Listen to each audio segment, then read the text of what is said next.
Well, that whole idea really comes from two basic sources. One of them outside the Scripture and one within the Scripture.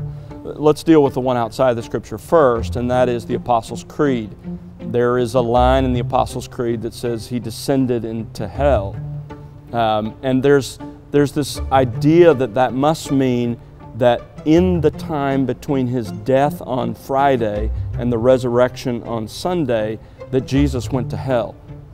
And first of all, let me just say that line in the Apostles' Creed is a late addition. If you do some research, you'll discover that it was not part of the original, it was later added. But even when it was added, it wasn't added to mean that. It wasn't added to say that Jesus spent a portion of those hours between his death and resurrection in hell, as it's now commonly held to mean. It simply meant that he descended into death, that he really died, and that in that death he paid the penalty that we deserved in hell.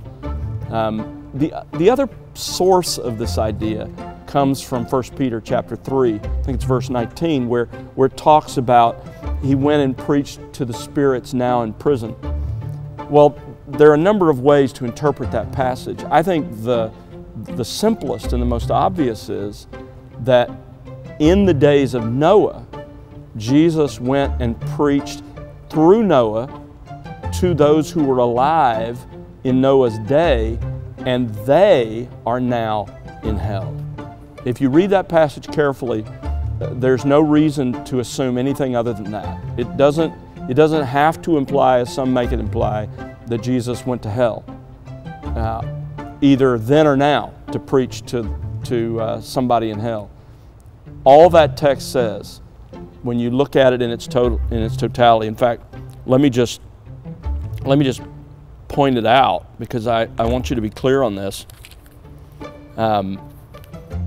It says, this is 1 Peter 3, verse 18, "For Christ also died for sins once for all, the just for the unjust, so that he might bring us to God, having been put to death in the flesh, but made alive in the Spirit, in which, in the Spirit, he also went and made proclamation to the spirits now in prison, who once were disobedient when the patience of God kept waiting in the days of Noah during the construction of the ark." Again, if you think about how that is expressed, he went and made proclamation in the Spirit in the days of Noah to the spirits in prison, and our translation adds now in prison. I think that's the best way to understand it.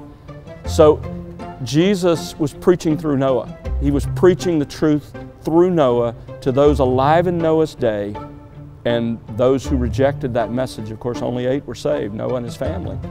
Those who rejected it are now in prison. They're now in hell. So that is the most natural way to interpret that text.